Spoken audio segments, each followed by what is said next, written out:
That night, right in front of all the relatives, my father sneered at my beat-up Honda. "Will this piece of junk even make it home?" I just smiled, slipping my keys into my pocket. They had no idea I'd received the equity payout email 2 hours earlier. When the Tesla's headlights swept across the backyard later that evening, the entire family fell silent, and I was the one behind the wheel. My name is Avery Harris, and at 31, I'd grown accustomed to being the family disappointment. Not because I'd failed at life, quite the opposite, but because my successes didn't come wrapped in the packages my parents could brag about at their country club. The evening air in Worthington hung thick with barbecue smoke and judgment as I pulled into my parents' driveway for my mother Linda's 60th birthday party. My 2009 Honda Civic coughed twice before the engine died, a sound that might as well have been a dinner bell for the vultures circling inside. Through the kitchen window, I could see the gathering already in full swing. String lights crisscrossed the backyard, casting a warm glow over the long tables my mother had rented for the occasion. The distant roar of baseball commentary drifted from the living room TV, my uncle's way of avoiding actual conversation until the beer made him social. I sat in my car for a moment, fingers gripping the steering wheel. The paint was peeling near the driver's side mirror, and the passenger window had been stuck 3 inches from the top since last winter. But she ran. She got me to my job at Hartwell Metrics every morning, where I managed data operations for companies whose quarterly revenues exceeded my parents' wildest dreams. Not that they understood what I did. "There she is." My father Greg's voice boomed across the lawn as I made my way to the backyard. "We were taking bets on whether you'd make it or need a tow truck." The laughter rippled through the crowd of relatives like a practiced routine. My cousin Jessica, perched on her husband's lap near the fire pit, held up her phone, already recording. "Oh my God, Avery, is that duct tape holding your bumper?" "Just a temporary fix," I said, keeping my voice level. "Temporary since when?" 2015. My brother Kyle emerged from the garage, beer in hand, wearing his dealership polo like a badge of honor. He sold Audis in Dublin, a fact my parents mentioned within 5 minutes of any conversation about their children. My mother appeared at my father's side, her newly highlighted hair catching the light. She air-kissed my cheek, careful not to smudge her lipstick. "Sweetheart, why don't you park on the street? We're expecting the Walkers any minute, and you know how particular Tom is about appearances." The words landed exactly where she'd aimed them. I glanced at the driveway, where Kyle's gleaming Q5 sat next to Jessica's new Range Rover, my aunt's Mercedes, and my parents' matching BMWs. My Honda looked like a crasher at a luxury car showcase. "Sure, Mom, happy birthday." I reversed out of the driveway, engine protesting with a grinding sound that made my father wince theatrically. "Christ, Avery, when are you going to grow up and get a real car? You're 31, not 21. "Some of us prioritize other investments," I said through the open window. "Right, sitting at a computer all day, playing with spreadsheets." He took a long pull from his bourbon. "If you'd gone into real sales like Kyle, instead of this data nonsense." I parked on the street, 3 houses down, where my automotive embarrassment wouldn't contaminate the family image. Walking back, I could hear Jessica's voice carrying across the yard. "I don't understand how she drives that thing. I'd literally die of embarrassment." My phone buzzed in my pocket, a notification from my work email, but I ignored it. Whatever crisis Hartwell had could wait an hour. I'd already put in 60-hour weeks for the past 6 months, leading a massive data migration for our biggest client. The acquisition had gone through last week. The equity vesting was supposed to process any day now. Any day now had been my mantra for months. Through every family dinner where my father asked when I'd get a real job, through every pointed comment about Kyle's latest commission check, through every subtle and not so subtle reminder that I was the family's financial disappointment. At the dessert table, my Aunt Martha cornered me between the birthday cake and a tray of my mother's famous lemon bars. "Jessica just got promoted to senior marketing director. 6 figures, company car, the works. You're still at that same little tech company, aren't you? Hartwell Metrics isn't exactly little." We just merged with, but you're not in management or anything, right? Just computers. Before I could respond, my mother's voice cut through the chatter. Everyone, come look at Jessica's new car. She just got it last week. Brand new, fully loaded. The migration to the driveway was immediate and enthusiastic. Jessica beamed as she demonstrated the Range Rover's features, the panoramic sunroof, the massage seats, the premium sound system that probably cost more than my monthly rent. Now this, my father said, running his hand along the pristine paint. This is what success looks like. His eyes found mine across the crowd. Take notes, Avery. The thing about being the family failure is that you remember every debt, every sacrifice, every moment they conveniently forget. As I stood there watching them fawn over Jessica's Range Rover, my mind cataloged the receipts they'd never acknowledge. 4 years ago, when Dad got laid off from his regional manager position and Mom's real estate license expired during the market crash, who covered their mortgage for 6 months, the daughter with the pretend computer job, $24,000, wire transferred in monthly installments while I lived on ramen and anxiety, watching my savings account hemorrhage. 2 years before that, when Kyle needed bail money after his 3rd DUI before he miraculously reformed and became the golden child car salesman I'd emptied my emergency fund at 2:45 driving to Franklin County Jail in the same Honda they mocked tonight. $8,000 that I've never seen again, never even had acknowledged with a thank you. And the student loans? God, the student loans. While Kyle partied through 2 years of community college on my parents' dime before dropping out, I'd worked 3 jobs to get through Ohio State. Data science wasn't sexy enough for them to brag about at Sunday brunches, but it was stable enough for them to call when they needed someone who understood compound interest and refinancing options. Remember when Avery showed up to Jennifer's wedding in that car? Aunt Martha's voice pulled me back to the present. She was 3 wines deep and hitting her stride. The valet actually asked if she was with catering. More laughter. Always more laughter. I retreated to the kitchen, needing space to breathe. The house felt like a museum to their selective memory photos of Kyle at his dealership grand opening, Jessica's MBA graduation, my parents' anniversary cruise to Europe last year. The cruise I'd helped pay for, though they'd told everyone it was from Kyle's generous bonus. My single photo on the wall was from high school, before I'd disappointed them by choosing data over dealing, before I'd committed the cardinal sin of quiet success instead of loud mediocrity. "Shh, you okay?" I turned to find Maya's text on my phone. My coworker and only real friend knew about tonight, knew about the family dynamics that made me dread every gathering. Surviving, I typed back. Equity vests this week. Remember that. The RSUs, restricted stock units from the acquisition, 6 months of 18-hour days, of building algorithms that saved the client millions, of leading a team through a migration everyone said was impossible. The payout would be substantial enough to change everything, enough to finally stop apologizing for existing in my own way, still playing with Excel. Kyle appeared in the doorway, swagger amplified by alcohol. "You know, I could probably get you an interview at the dealership. Reception, maybe. Or finance, you're good with numbers, right?" "I'm good, thanks." "Come on, Avery, you can't drive that piece of shit forever. It's embarrassing. Do you know what Mom tells people when they ask about you? She says you're finding yourself." At 31, through the window, I watched my mother holding court by the fire pit, gesturing animatedly.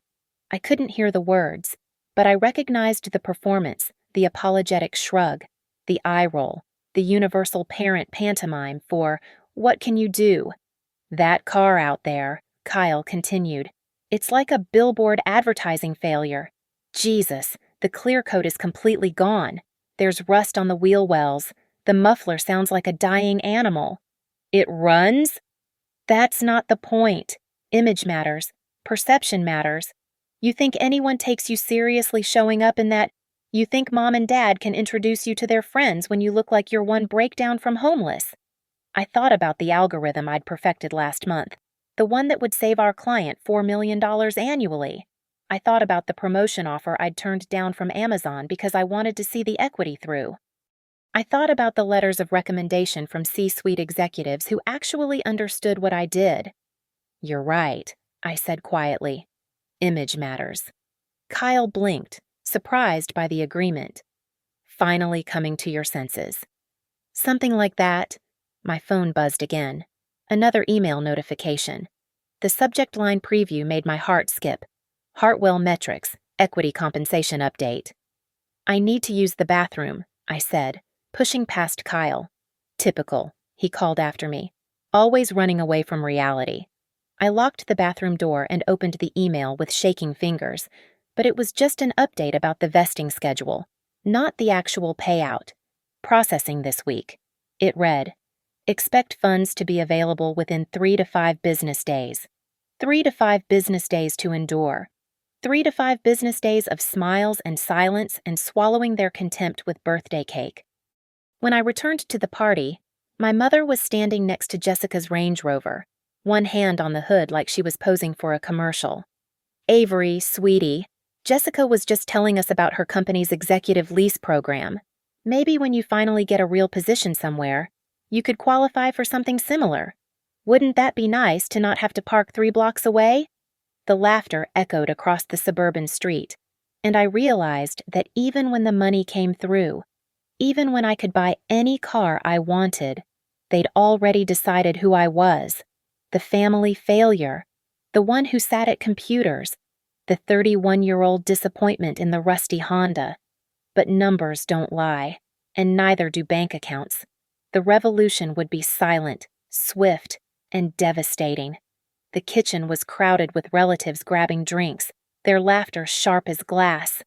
I weaved through them, phone clutched in my hand, trying to look casual while my pulse hammered in my ears.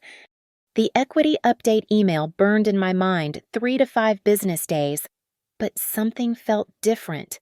The timestamp on that email was from this afternoon, which meant I slipped into the pantry, a narrow space between shelves of my mother's labeled preserves and bulk Costco purchases. The sounds of the party muffled just enough for me to focus. My fingers moved across the phone screen, opening my brokerage app. Loading, loading, loading. Then the numbers appeared, and I had to grip the shelf to stay upright.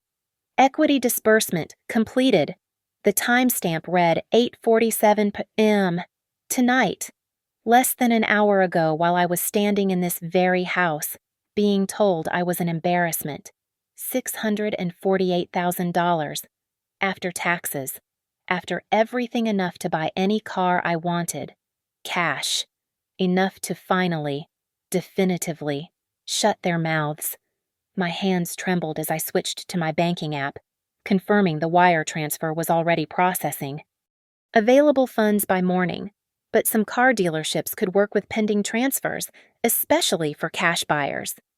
"Avery." My mother's voice cut through my spiral of calculations. "Where are you hiding?" I emerged from the pantry, phone tucked away, face carefully neutral.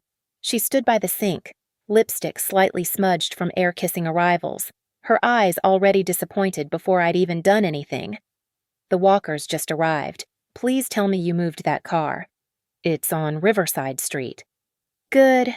Tom's very particular about—" She paused, studying my face. "What's that look?" "What look?" "You're smiling. It's unsettling." Through the window, I could see my father showing Tom Walker his new golf clubs, the two of them practicing swings in the yard like overgrown children. Tom's Tesla Model S sat in the driveway, its white paint gleaming under the security lights. "I need to make a call," I said. "Work emergency." "Of course there is." "God forbid you participate in a family event without that job interrupting. This is why you're still single. You know, no man wants a woman married to her computer." I didn't respond. There was no point. In a few hours, none of this would matter.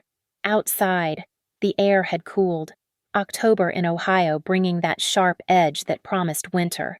I walked past the party, past the string lights and the laughter, past my cousin's husband making some joke about my car that I didn't quite catch but recognized by the gesture hands held apart to indicate something broken. I sat in my Honda, windows cracked, not by choice, the passenger one still wouldn't close, and pulled up the Tesla website. The Easton showroom was open until 10 p.m. on Saturdays. It was now 9:15 p.m. 45 minutes to get there. If I pushed it. I started to put the phone down, then stopped. The rational part of my brain, the part that had kept me silent through years of condescension, whispered caution. This was impulsive, reckless, everything they said I was. But I was done being rational, done being responsible, done being the family ATM who got mocked for the very stability that kept them afloat. My phone rang. Maya.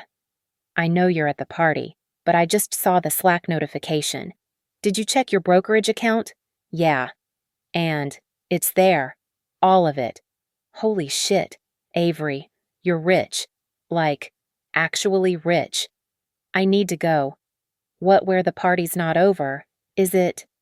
I looked back at my parents' house, at the warm glow of everything I'd never quite fit into, at the shadows of people who'd made me feel small for choosing a different path. No, I said, starting the engine. It coughed, sputtered, then caught. But I have something to do. Avery, what are you planning? Remember when you asked me what I'd do when the money came through? What the first thing I'd buy would be? Yeah, you said you'd probably just invest it. Be responsible? Oh my God. You're not. The Tesla showroom closes at 10. Avery Harris, you beautiful, petty bitch. Do it. I pulled away from the curb, the Honda's engine protesting as I accelerated. In the rearview mirror, my parents' house grew smaller, the party continuing without me. No one even noticing I'd gone. My phone, propped in the cup holder, showed 9:22 p.m. 38 minutes to completely rewrite the family narrative. The drive to Easton was familiar. I'd passed the Tesla showroom 100 times. Stealing glances at the vehicles I told myself I didn't need. Practical Avery. Sensible Avery. The Avery who drove a dying Honda while subsidizing everyone else's lives. That Avery was about to disappear. Traffic was light, and I made it to the showroom with 12 minutes to spare. Through the glass walls, I could see a few salespeople still at their desks, the pristine vehicles on display like sculptures in a museum. I parked the Honda at the far edge of the lot, took a breath, and walked through the doors. Good evening. A young salesman approached, his name tag reading Derek. His eyes flickered past me to the parking lot, probably looking for what I'd driven. How can I help you tonight? I want to buy a car, I said. Tonight. Now. He hesitated. That subtle shift that said he was assessing whether I was serious or just another dreamer. We're closing soon, but I'm paying cash, I said, pulling up my brokerage account on my phone, showing him the balance. Or rather, wire transfer. Can you make that happen? His entire demeanor transformed. Absolutely. Let me get my manager. Can I get you anything? Coffee water. We have some fantastic vehicles in inventory that could be driven off tonight. The manager appeared within 30 seconds. A woman in her 40s with the kind of efficiency that meant she'd handled impulse luxury purchases before. Ms. Harris, I'm Sandra. Derek tells me you're looking to purchase tonight. We can absolutely accommodate that. What do you have in inventory? She pulled out an iPad, swiping through options with manicured fingers. We have a Model 3 long range in pearl white, available immediately. Also, a midnight silver metallic and a deep blue metallic. The long range gives you about 358 miles of range. Dual motor all-wheel drive, 0 to 60 in 4.2 seconds. The white one, I said without hesitation. The same color as Tom Walker's Model S. The color that would be impossible to miss in my parents' driveway. Excellent choice. Let's discuss financing. Wire transfer. I interrupted. I can initiate it now. The funds are available. Sandra's eyebrows rose slightly. Of course. The total with taxes, fees, and documentation will be $73,427. We can accept a partial payment tonight to secure the vehicle, with the remainder on Monday. Full payment. Tonight? She exchanged a glance with Derek. We'll need to verify the transfer, run the standard checks. I understand. I have my laptop in my car. I can initiate the wire from my brokerage account immediately. The next 20 minutes blurred past in a flurry of paperwork and phone calls. I retrieved my laptop from the Honda. Derek followed me out, openly staring at the contrast between what I drove and what I was buying. Sandra called their financial department, confirming they could process a large wire transfer even after hours. We'll need your driver's license, insurance information. I'll add it to my existing policy now, I said, already pulling up State Farm's website. I assume you can print temporary tags. Absolutely.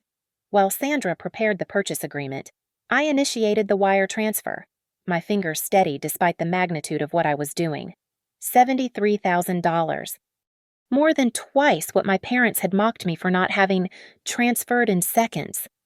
I have to say, Derek ventured, watching me work, this is the fastest purchase I've ever seen. Most people take weeks to decide. I've been deciding for years, I said, signing the electronic documents Sandra pushed across the iPad. I just didn't know it until tonight. My phone buzzed. Maya again. Status update. Processing payment now. Your family is going to lose their minds. That's the idea. Sandra returned with the finance director, an older man who looked like he'd been called back from dinner. Ms. Harris, the wire has been confirmed. Remarkable. We just need to finish the paperwork, program your key cards, and you'll be ready to go. The trade-in. Derek gestured toward the parking lot. I looked at my Honda, faithful despite everything, held together by stubbornness and duct tape. How much? We can offer $2,000. I almost laughed. That car had taken me through college, through countless pre-dawn commutes, through 6 months of 60-hour weeks that led to tonight. It deserved better than my family's contempt. Deal. More papers, more signatures. Sandra walked me through the Tesla app, setting up my profile, linking my phone as a key. The Model 3 sat in the delivery bay, pearl white paint reflecting the showroom lights like liquid moonlight. The charging network is extensive, Derek explained, pulling up a map on his tablet.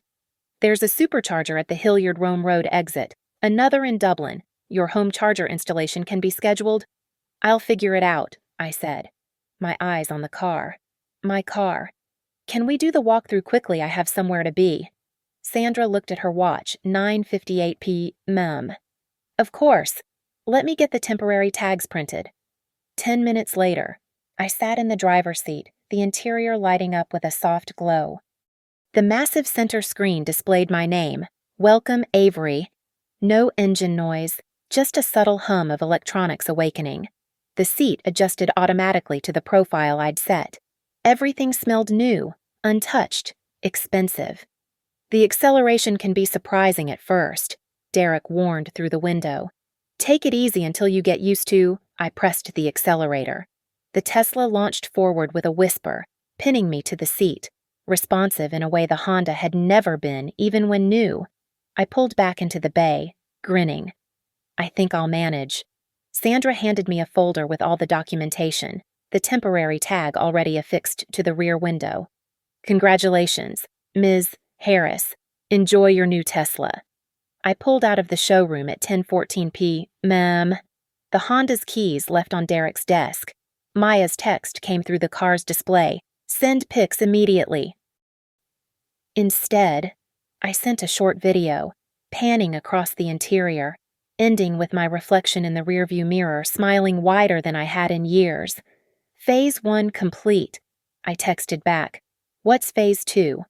I pulled onto Route 161 heading back toward Worthington. The car moved like silk, silent except for the whisper of tires on asphalt. Every driver I passed turned to look. At stoplights, people took photos. The car that had cost more than some people's annual salaries, purchased in cash on a Saturday night by a woman who'd been told she was a failure just 2 hours ago. Phase 2, I typed at a red light. Is the return? The clock on the display showed 10:23 p.m. The party would still be going. They never wrapped up before 11, sometimes midnight if the bourbon was flowing freely enough. Perfect timing for an entrance. The drive back to Worthington took 15 minutes, but I made it last 20. Every stoplight was a chance to feel the difference, the solid silence instead of rattling, the instant response instead of hesitation, the way other drivers looked at me with curiosity instead of pity. As I turned onto my parents' street, I could see the party still in full swing. The string lights glowed warmer against the darker sky, and shadows moved across the backyard. Someone had started the fire pit, smoke drifted across the lawn. I could hear music now, the playlist my mother always used for parties, heavy on 80s hits and light jazz. I pulled up to the house slowly, letting the Tesla's automatic headlights sweep across the front yard first, then the driveway. The conversations didn't stop immediately. It was Tom Walker who noticed first, standing near his Model S. Bourbon paused halfway to his lips. "Is that?" He started, then stopped. I pulled into the driveway, parking directly behind Jessica's Range Rover, the Tesla's front end pointing toward the backyard where everyone gathered. The headlights cast long shadows across the lawn, theatrical and impossible to ignore. The silence spread like ripples in water. Conversations died mid-sentence. My mother's laugh cut off abruptly. Even the music seemed to fade as I put the car in park, the distinctive Tesla door handles presenting themselves with a soft whir. I sat for a moment, watching them through the windshield. My father had turned from the grill, spatula still in hand. Kyle stood frozen by the cooler, beer foam overflowing from the can he'd stopped pouring. Jessica had her phone out, recording as always, but her mouth hung open. The door opened with barely a sound. I stepped out, keycard in my pocket, and walked toward them through the path created by the headlights. "Whose car?" my mother started, then saw me. Her face cycled through confusion, disbelief, and something that looked almost like anger. "Evening," I said calmly. "Sorry I had to step out. Work emergency." My father found his voice first, the bourbon making it sharper than usual. "That's a rental." It wasn't a question, but I answered anyway. "No." "You leased it then, for the weekend, to make some kind of point." "Purchased. About 40 minutes ago. The paperwork's in the front seat if you'd like to see it." Kyle laughed, but it sounded forced, uncertain. "Right. You bought a Tesla. With what money?" "Your data entry salary. Data operations," I corrected. "And no, not with my salary." I pulled out my phone, bringing up the purchase receipt, the wire transfer confirmation. I held it up, letting them see the numbers, the timestamp, the Tesla logo at the top. "Equity payout from the Hartwell acquisition," I said. "Vested tonight at 8:47 p.m. while you were all comparing car notes." Jessica lowered her phone. That's $70,000. $73,427. To be exact. Cash purchase. Well, wire transfer, but same thing. Tom Walker whistled low. "Full purchase tonight. Sandra at the Easton showroom must have loved you." She was very helpful. My mother's face had gone pale. "You spent $70,000 on a car tonight without discussing it with anyone. The way Jessica discussed her Range Rover purchase, or Kyle his Audi. Oh, wait. Kyle's was financed at 12% APR because of his credit issues. Mine's paid in full." "This is ridiculous," my father said, but his voice had lost its edge. "You can't what make my own financial decisions, buy something nice for myself after covering your mortgage for 6 months, after bailing Kyle out of jail, after paying for your anniversary cruise." The silence that followed was different from before. Heavier. Aunt Martha set down her wine glass with a sharp click. "I have the receipts," I continued, voice steady. "Every wire transfer, every check, every time you called with an emergency and I answered. $547,000 over the past 8 years. Want me to itemize it?" "That's family," my mother said weakly. "Family helps Family doesn't mock the person keeping them afloat. Family doesn't film someone's struggle for entertainment. Family doesn't demand respect while giving none. I pulled the key card from my pocket, the sleek black rectangle catching the light. You asked when I was going to grow up and get a real car done. You wondered when I'd stop embarrassing the family. Also done. But here's the thing. I didn't do it for you. Kyle stepped forward, jaw clenched. So what? You have money now and think you're better than us. No, I have money now and know I'm done pretending I'm worse than you. A notification lit up my phone. Another deposit. Oh, look, the second portion of the equity just processed. Another $400,000. Should I go back and get another one? Maybe a Model X. I hear they have butterfly doors. My grandmother, silent until now, emerged from the shadows by the garden. She moved slowly, her cane tapping against the patio stones, and stopped beside me. She looked at the Tesla, then at the family, then back at me. Good for you, sweetheart, she said softly, but her voice carried. It's about damn time. My mother's face flushed red, the carefully applied makeup unable to hide her anger. Don't be dramatic, Avery. We never asked you for February 3rd, 2021. I interrupted, pulling up my phone's note app where I'd documented everything. Wire transfer, $4,000 for mortgage. February 28th, another $4,000. March through July, same amount, $24,000 total. Dad had been laid off. Mom's real estate license expired. You called me crying at 11:30 p.m. Mom? Said you'd lose the house. That was a loan. That you never paid back, never mentioned again, never even acknowledged once Dad got his new job. I scrolled down. December 15th, 2019. $8,000 for Kyle's bail and lawyer fees. Third DUI, you said, and I quote, family takes care of family. Kyle's face darkened. That's different. January 2023, Mom's root canal. Insurance wouldn't cover it. $3,000. March 2023, Dad's golf club membership renewal because connections matter for business. $5,000. June 2023. Kyle's down payment for the apartment when his credit was shot. $6,000. Stop, my father commanded, but his authority had evaporated. April 2024, your anniversary cruise. Just a small loan, sweetheart. $12,000. Never mentioned again, except when you told everyone Kyle paid for it. The relatives had formed a loose circle now, some still holding their drinks, others recording with their phones. Jessica's camera was trained on my parents, not me, for once. Should I continue, I have 3 more years documented. Every text message asking for help.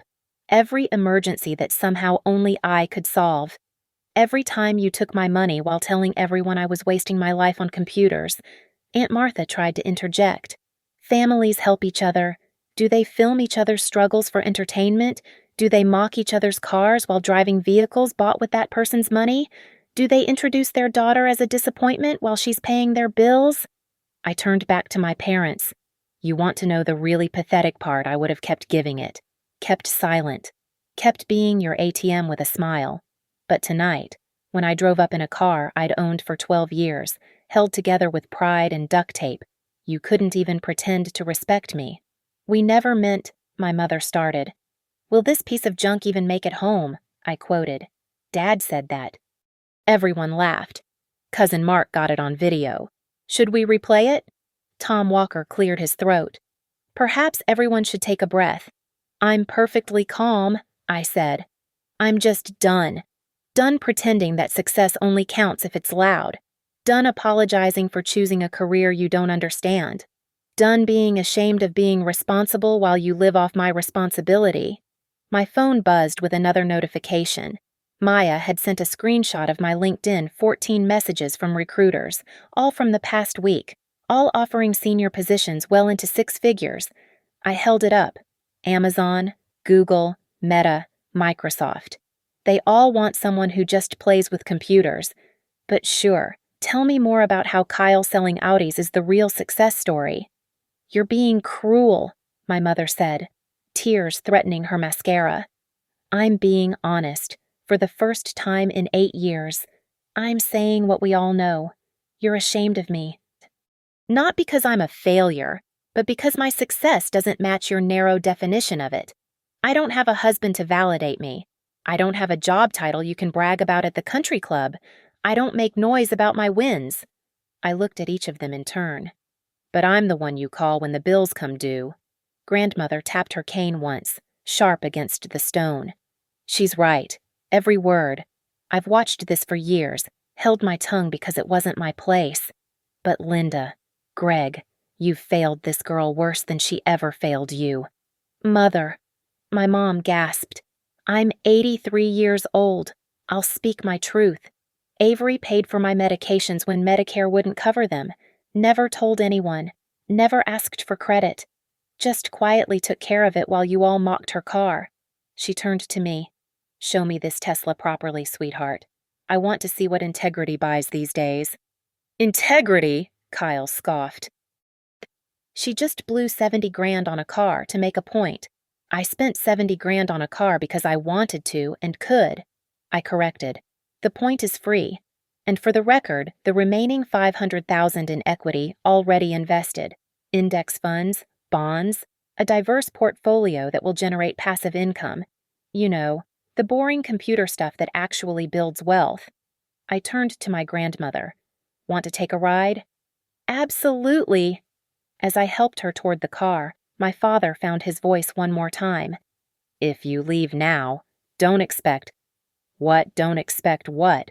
Dad, your respect, your approval, your love without conditions. I opened the passenger door for grandmother, the interior lighting up like a spaceship. I stopped expecting those years ago. I just forgot to stop hoping for them. Avery, my mother called out, desperation creeping in. Please, let's discuss this like adults. I paused at the driver's door. My entire adult life has been a discussion where I don't get to speak. Tonight, I finally said my piece. And you know what? It felt incredible. The Tesla's door closed with a soft, expensive thud that somehow said more than all my words combined. Grandmother settled into the passenger seat with a satisfied sigh, her weathered hands running over the premium synthetic leather. The massive center screen cast a gentle glow on her face as I adjusted the climate control for her comfort. Ready? I asked. I've been ready for years. Sweetheart. Drive. I pressed the accelerator gently, mindful of her age, but even the subtle acceleration made her laugh a genuine, delighted sound I hadn't heard in years. We glided out of the driveway, past the stunned faces of my family, past Jessica, who was still filming, past my father, whose mouth moved soundlessly. Once around the neighborhood, I suggested, make it twice. I want them to see us come back, wonder if you'll stop, then watch us leave again. I grinned, taking the corner smoothly. The Tesla handled like it was reading my mind, responsive in a way that made driving feel like art instead of transportation. Your grandfather would have loved this, she said softly, watching the houses slide by in silence. He always said the Harris family confused noise with success. Your father learned that from his father. I'm afraid. Why didn't you ever say anything before? Would it have helped you needed to find your own voice, your own moment? Tonight was yours. She paused, then chuckled, though I didn't expect quite such theatrical timing. The equity hitting during Mom's birthday party. Pure coincidence, but poetic. We completed the first loop, approaching the house again. Sure enough, most of the party had moved to the front yard, waiting. My mother stood at the edge of the driveway, hands clasped like she was praying. Kyle had his arms crossed, trying to look unimpressed.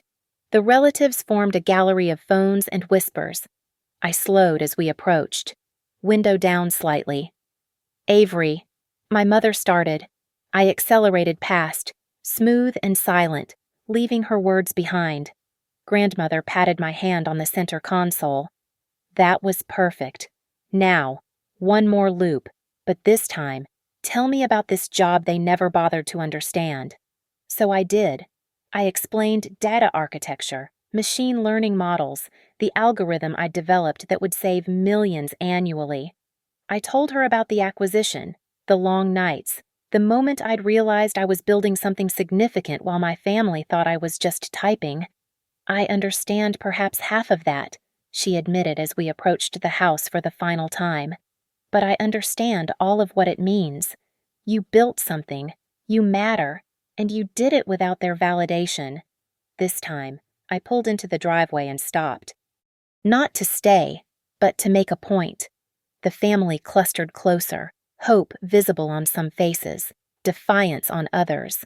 Aunt Martha had her phone out, ready to capture whatever scene unfolded. I stepped out, helped grandmother back out of the passenger seat. She made a show of smoothing her dress, taking her time, letting the silence build. "Thank you for the ride, dear," she said loudly enough for everyone to hear. Most illuminating. Then, to my complete surprise, she turned to face the family. "I'm updating my will tomorrow," she announced, her voice carrying the authority of 8 decades. "Seems I need to reconsider who actually maintains family values versus who just talks about them." The shock rippled through the crowd. Grandmother had money, old money from grandfather's manufacturing patents. Not enormous wealth, but enough that everyone had expectations. "Mother, you can't be serious.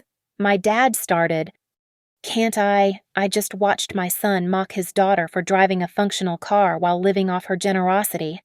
I watched my daughter-in-law orchestrate humiliation as entertainment. I watched this family become everything my late husband despised: cruel, shallow, and decorative." She looked at me, winked, then turned back to them. "Avery, expect a call from my attorney Monday morning." "Grandma, I don't need to do anything at my age except what's right." She tapped her cane with finality. "Now, I believe I'll have Tom Walker drive me home." Tom, who'd been standing at the edge of the drama, stepped forward immediately. "Of course, Mrs. Harris." As she walked toward Tom's Model S, she called back, "Avery, don't you dare apologize for success. Not ever again." I stood there, keys in hand, family staring, the moment crystallizing into something permanent. This was it, the break, the divide, the point of no return. Jessica finally lowered her phone. "Avery, this is insane. You're destroying the family over a car." "No," I said, getting back into the Tesla. "The family destroyed itself over a car. I just stopped pretending not to notice." My mother stepped forward, tears finally breaking through. "Please, don't leave like this. We can talk. We've been talking for 31 years. Mom, you just never heard me." I started the car, the dashboard lighting up with its welcome sequence. "I'm done auditioning for your approval." Kyle couldn't resist one last jab. "So what? You're just going to cut us off after everything we've done for you." I laughed, actually laughed. "Everything you've done for me. Name one thing." "One. I'll wait." Silence. That's what I thought. I put the car in reverse. "And no, I'm not cutting you off. I'm just no longer subsidizing your delusions. You want respect? Earn it. You want help? Ask nicely and say thank you. You want to be family, act like it." I backed out slowly, letting them watch every smooth motion of the car they'd never thought I could afford. At the street, I paused, window down. "Oh, and Mom, happy birthday. Your gift is in the kitchen. I transferred $5,000 to your account for the property tax you've been stressed about. That's the last free money you'll ever get from me." The stunned silence followed me down the street, but I didn't look back. Not in the mirrors, not in my mind. The Tesla hummed beneath me, carrying me forward into something new, something mine, something I'd earned without their permission or approval. The dashboard clock read 11:47 p.m., less than 3 hours since my father's mockery.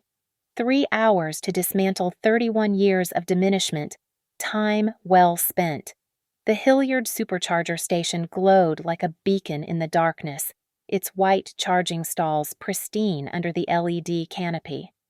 I pulled into an empty spot, the Tesla recognizing the charger immediately, the charge port opening with a soft click.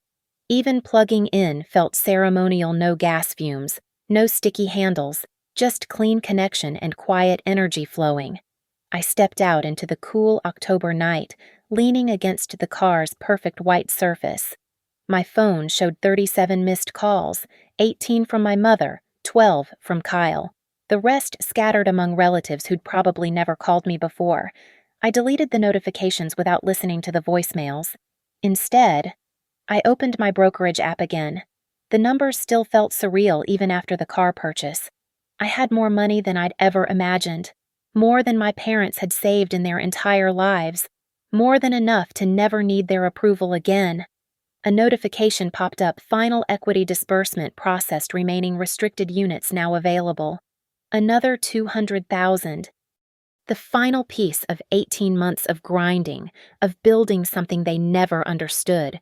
I laughed, alone in the charging station, the sound echoing off the empty stalls.